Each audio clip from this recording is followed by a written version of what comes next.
Dear learners, आज की grammar class में हम लेकर आए हैं मॉडल्स को। तो आप सभी का वेलकम है हमारे YouTube channel online study corner पर।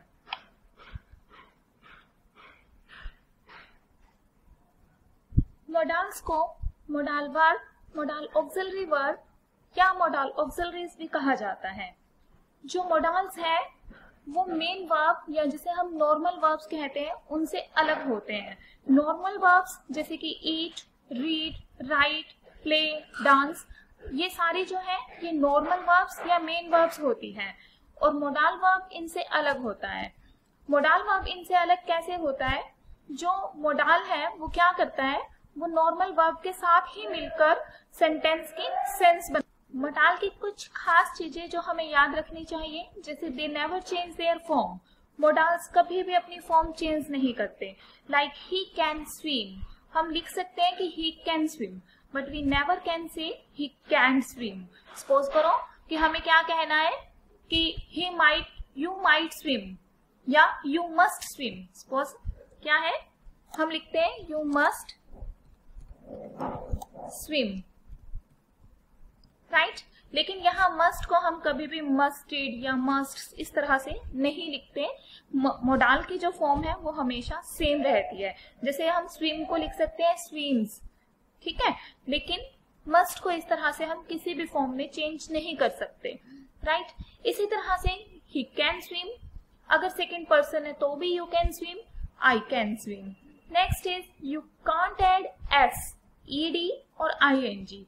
सेम अभी हमने क्या किया कि फॉर्म्स को हम चेंज नहीं कर सकते। दैट मीन्स मॉडल्स के अंदर हम एस, ईडी या आईएनजी जैसे जो वर्ड्स हैं इनको यूज नहीं कर सकते।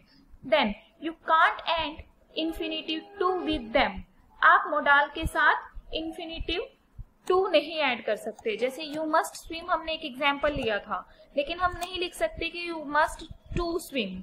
अगर हम ऐसा लिखते हैं then it will be totally incorrect, ठीक है। तो क्या करना पड़ेगा, हमें यहां से टू को हटाना पड़ेगा। You must swim, right, you must go to doctor या you can swim, you can swim, तुम तैर सकते हो, लेकिन ये नहीं कह सकते हम कि you can to swim. Next is never use don't after a modal, आप मॉडल के बाद कभी डोंट का यूज नहीं कर सकते। You can don't swim, it will be incorrect ना। लेकिन अगर आपको इसे नेगेटिव बनाना है तो आप क्या कर सकते हैं, यू कांट स्विम, तुम तैर नहीं सकते, ठीक है। Never use don't after a modal, they are used to express. अब मॉडल्स का क्या काम है, मॉडल्स क्या करते हैं, सर्टेनिटी को, पॉसिबिलिटी को, विलिंगनेस को, ऑब्लिगेशन को, नेसेसिटी को या एबिलिटी, इन सारी चीजों को वो शो करते हैं। Always use model before main verb, model हमेशा कहाँ यूज होता है, मेन वर्ब से पहले यूज होता है। जैसे यहाँ मेन वर्ब क्या थी, स्विम, ठीक है। मेन वर्ब क्या होती है, जो किसी काम के होने को शो कर रही है। यहाँ पर काम क्या है, स्विमिंग करना, और स्विमिंग करने को क्या चीज शो कर रही है, स्विम शो कर रही है। तो जो स्विम है वो क्या है, मेन वर्ब, और मॉडल हमेशा कहाँ प्लेस किया जाता है, स्विम से यानी मेन वर्ब से बिल्कुल पहले, ठीक है। स्विम है, प्ले है या कोई भी मेन वर्ब है, उससे पहले मॉडल का यूज किया जाता है। Next is use only first form of verb after a modal, modal के बाद हमेशा हम क्या यूज करते हैं, फर्स्ट फॉर्म ऑफ वर्ब। जैसे you should take care of your elders, आपको अपने बड़ों का हमेशा ध्यान रखना चाहिए। यू शुड टेक केयर, तो शुड क्या है, एक मॉडल है। मॉडल के बाद हमने क्या यूज किया, first form of verb use की। हमेशा हम क्या करेंगे, मॉडल के बाद फर्स्ट फॉर्म ऑफ वर्ब का यूज करेंगे। लेकिन इसके कुछ एक्सेप्शंस भी होते हैं। एक्सेप्शंस क्या है, देखो, अगर सब्जेक्ट के बाद मॉडल है और मॉडल के बाद हैज, हैव है, ठीक है, तो हम क्या करेंगे, फर्स्ट फॉर्म ऑफ वर्ब की जगह थर्ड फॉर्म ऑफ वर्ब का यूज करेंगे। जैसे यू शुड, या मस्ट भी हम लगा सकते हैं, you must have finished the project, right. इस तरह से अगर मान लो हमारे पास क्या है, मोडाल के बाद हैव है, तो हम थर्ड फॉर्म ऑफ वर्ब का यूज कर सकते हैं। और दूसरा क्या है, इन पैसिव फॉर्म ऑल्सो। अगर पैसिव फॉर्म है तो भी हम क्या करेंगे, ऑब्जेक्ट, ऑब्जेक्ट के बाद मोडाल, फिर हैव या has plus been plus third form of verb plus by plus subject last में आ जाता है। जैसे मान लो यही सेंटेंस था हमारे पास, you must have finished the project. इसे हम किस तरह से पैसिव में कन्वर्ट करेंगे, द प्रोजेक्ट, मस्ट का मस्ट ही रहेगा, must have been finished by you. यहां क्या हुआ, जो ऑब्जेक्ट था वो स्टार्टिंग में चला गया और सब्जेक्ट कहां आ गया, लास्ट में आ गया, because it is passive form. And in passive form we will use modal, then has, have plus been plus third form of verb. I think it should be clear to everyone. Now let's begin the modals. First modal है हमारे पास use of modal verbs. First है can. Can में क्या form चलती है, subject आता है सबसे पहले, then we will use can. After that first form of verb should be placed, and in the last we will define what is the object. After that हम देखते हैं कि कैन का यूज होता कहां कहां है। फर्स्ट यूज है कैन का, अगर हमें कोई एबिलिटी शो करनी है किसी की, किस चीज का यूज कर रहे हैं हम, कैन का। कैन के यूज कहां कहां पर है, पहला कैन यूज होता है एबिलिटी को शो करने के लिए या कैपेसिटी को शो करने के लिए।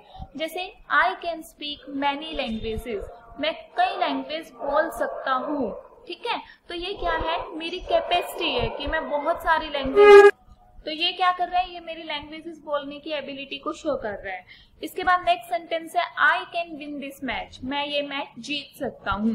तो ये भी क्या है, कैपेसिटी को या एबिलिटी को शो कर रहा है। जैसे अगर हम ये भी कह सकते हैं कि I am able to speak in many languages, मैं बहुत सारी लैंग्वेज में बोलने में समर्थ हूँ, तो दैट मीन्स वही है ना कि बोल सकता हूँ। हेंस कैन को हम एबिलिटी के लिए या कैपेसिटी के लिए यूज कर सकते हैं। सेकंड क्या है, कैन का यूज होता है परमिशन लेने के लिए, ठीक है। परमिशन भी कैसी, इनफॉर्मल परमिशंस लेने के लिए कैन का यूज होता है। जब हम इनफॉर्मल ढंग से, जैसे अपने फ्रेंड्स के बीच में, अपने रिलेटिव्स के बीच में कोई परमिशन ले रहे हैं, तो वहां हमें रिस्पेक्ट शो करने की जरूरत नहीं होती। ऐसे टाइम पर जब हम परमिशन मांगते हैं, इस तरह से जब हम परमिशन मांगते हैं इनफॉर्मल मैनर से, तब हम कैन का यूज करते हैं। Like can I use your phone, क्या मैं तुम्हारा फोन यूज कर सकता हूँ, ठीक है। Here we have not used sir, madam etcetera, ठीक है। दैट मीन्स ये शो करता है कि हमने एक इनफॉर्मल परमिशन मांगी है। Same can I sit, can, क्या मैं बैठ सकता हूँ, दैट मीन्स हम वहां पर बैठने की एक इनफॉर्मल सी परमिशन मांग रहे हैं। अगर वो ना भी कहेगा तो हम बैठ ही जाएंगे वहां पर, ठीक है। तो इस तरह की जो परमिशंस हैं उनके लिए, उनको लेने के लिए हम क्या करेंगे, कैन का यूज करेंगे। And the last use of can is possibility. Can defines possibility also. Can क्या करता है, पॉसिबिलिटी को डिफाइन करता है। जैसे you can defeat your opponent, यहाँ एक पॉसिबिलिटी है कि तुम अपने ओपोनेंट को डिफीट कर सकते हो, ठीक है। संभावना है, मतलब ऐसा हो सकता है, तो उसके लिए हम पॉसिबिलिटी यूज करते हैं, पॉसिबिलिटी के रूल को यूज करते हैं, और पॉसिबिलिटी के लिए हम कैन का यूज करते हैं। जहां पॉसिबिलिटी क्या है, काफी ज्यादा है, तो वहां कैन का यूज किया जाता है, और मे का भी यूज किया जाता है, ठीक है। अब an honest person can not harm others, एक ऑनेस्ट पर्सन कभी दूसरों को हार्म कर ही नहीं सकता। तो इसका मतलब क्या है, यहाँ पूरी पॉसिबिलिटी है कि वो हार्म नहीं करेगा, ठीक है। तो इस तरह से पॉसिबिलिटीज को शो करने के लिए कैन का यूज किया जाता है, right. After that we are moving towards could. कहा जाता है कि कैन क्या है, कुड की पास्ट फॉर्म है, लेकिन हर रूल पर कैन को कुड के पास्ट की फॉर्म में नहीं देखा जा सकता। बट फर्स्ट रूल डिफाइन करता है कि किस तरह से कैन को कुड की पास्ट फॉर्म में यूज कर सकते हैं। जैसे देखिए, कैपेसिटी और एबिलिटी इन दी पास्ट, हमने अभी रीड किया था कि कैन को क्या करते हैं, प्रेजेंट टाइम की कैपेसिटी या एबिलिटी को शो करने के लिए यूज करते हैं। जैसे क्या कहा था हमने, I can swim, I can speak in many languages. वो क्या थी, हमारी एबिलिटी है प्रेजेंट की, मैं स्विमिंग कर सकता हूँ, मैं कई लैंग्वेजेस बोल सकता हूँ। लेकिन यहाँ क्या है, अगर पास्ट की एबिलिटी को शो किया जा रहा है तो हम कुड का यूज करेंगे। जैसे when I was young I could dance gracefully, जब मैं यंग था तो मैं बहुत अच्छे से डांस कर सकता था। ठीक है, तो यहाँ क्या आ गया, व्हेन आई वाज यंग, मतलब ये आज की बात नहीं है, कब की बात है, पास्ट की बात है, जब मैं यंग था। ठीक है, तो पास्ट की एबिलिटी को अगर हमें शो करना है तो हमने क्या किया, कैन की जगह कुड का यूज कर लिया यहाँ पर, राइट। अब नेक्स्ट क्या है, I could sing sweetly when I was a student, जब मैं एक स्टूडेंट था तो मैं बहुत ही स्वीटली सिंगिंग कर सकता था। कब, when I was a student, that means it is a past ability, it is a past ability, hence we will use could here instead of can. Next, I couldn't go there, मैं वहां नहीं जा सकता था। ठीक है, अब देखो यहाँ पर हमें कहीं से भी पता नहीं चलता कि either it is past ability or present ability, then we can also use can here. Next is possibility. Possibility में क्या है, हम पास्ट पॉसिबिलिटी को शो करने के लिए या फिर बहुत कम पॉसिबिलिटी को शो करने के लिए भी कुड का यूज कर सकते हैं। जैसे इट कुड रेन टुनाइट, आज रात बारिश। Next is polite request. Polite request के लिए कुड का यूज किया जाता है और वुड का यूज भी किया जाता है। हालांकि अगर सेंटेंस में प्लीज वर्ड का यूज किया है तो ज्यादातर वुड का यूज होता है, but you can also use could there, that is not grammatically incorrect, right. तो पोलाइट रिक्वेस्ट के लिए हम यूज करते हैं could also. Could you take talk to me, क्या तुम मुझसे बात कर सकते हो। Could you help me please, क्या तुम मेरी हेल्प कर सकते थे प्लीज। दैट मीन्स क्या है, देखो हम पास्ट में कोई रिक्वेस्ट नहीं कर रहे, बट फिर भी जैसे कई बार हम कहते हैं ना, मुझे तुमसे थोड़ी सी बात करनी थी, लेकिन दैट मीन्स सेंस क्या क्रिएट हो रही है, बात करनी थी, दैट मीन्स क्या कर सकती हूँ, कर सकता हूँ, है ना। इसी तरह से ये है could you talk to me please, क्या तुम मुझसे बात कर सकते हो प्लीज। ठीक है, हालांकि हमने कुड का यूज किया है, लेकिन इसका ये मतलब नहीं है कि ये रिक्वेस्ट पास्ट के लिए की जा रही है, बल्कि ये रिक्वेस्ट प्रेजेंट के लिए की जा रही है, यूज किया जा रहा है कुड का, जैसे हम हिंदी में था वर्ड का करते हैं।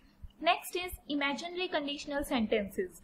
इमेजिनरी कंडीशनल सेंटेंसेस के अंदर भी कुड का यूज किया जाता है। कंडीशनल सेंटेंस क्या होते हैं, जिनके अंदर हम एक शर्त रखते हैं कि अगर ऐसा हुआ तो मैं ऐसा करूंगा। लेकिन अगर ये जो कंडीशंस है ये इमेजिनरी है, दैट मीन्स अब पॉसिबल है ही नहीं।